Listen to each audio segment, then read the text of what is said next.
Nous inaugurons la nouvelle station d'épuration de Vitrolles. L'ancienne station qui remontait à près de 30 ans étant tout à fait obsolète et très polluante pour la Cadière et l'étang de Bolmont, qui est une partie de l'étang de Berre. On a prévu grand, puisqu'elle a une capacité de traitement de 120 000 équivalents habitants et Vitrolles n'a que 40 000 habitants, si j'ose dire. Cet équipement qui a un design extraordinaire, on ne dirait même pas une station d'épuration, démontre qu'on peut joindre l'utile au beau. Cette station d'épuration a coûté 32 400 000 euros.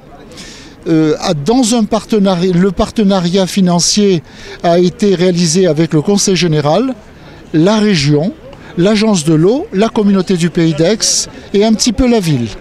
Bien entendu, la station pourrait être ouverte également aux Vitrolais pour leur montrer que le problème d'environnement n'est pas qu'un thème de campagne électorale ou un discours creux, mais à un moment donné, il faut se donner les moyens de protéger le milieu où nous vivons. Il y a plusieurs traitements, c'est assez long, mais je vais essayer d'être clair. Il y a un premier traitement qui consiste à dégriller.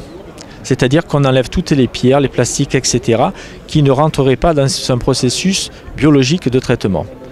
Donc, une fois que c'est fait, ça passe dans un second bassin. Ce bassin fait à peu près une vingtaine de mètres de longueur.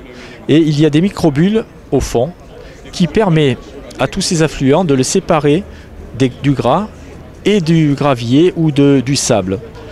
Une fois que ces eaux sont séparées, l'ébout et l'eau à traiter va dans ces fameux deux bassins de 14 000 m3 chacun, où là il y a un traitement aérobie avec certaines bactéries qui vont commencer à traiter l'ébout, et un deuxième processus à l'intérieur de ce grand vélodrome, puisque ça ressemble à un vélodrome, où il y a l'anaérobie, c'est-à-dire que là ils sont privés d'oxygène, c'est notre nature de bactéries qui nettoie et qui est pure.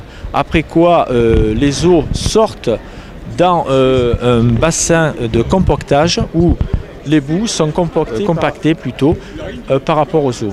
Les eaux vont après dans les clarificateurs qu'il y a là, les deux fameux bassins.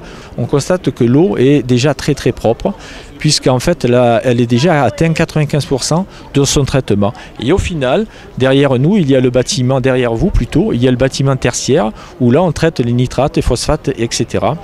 En dernier lieu, mais c'est vraiment le 2% de plus qu'on fournit.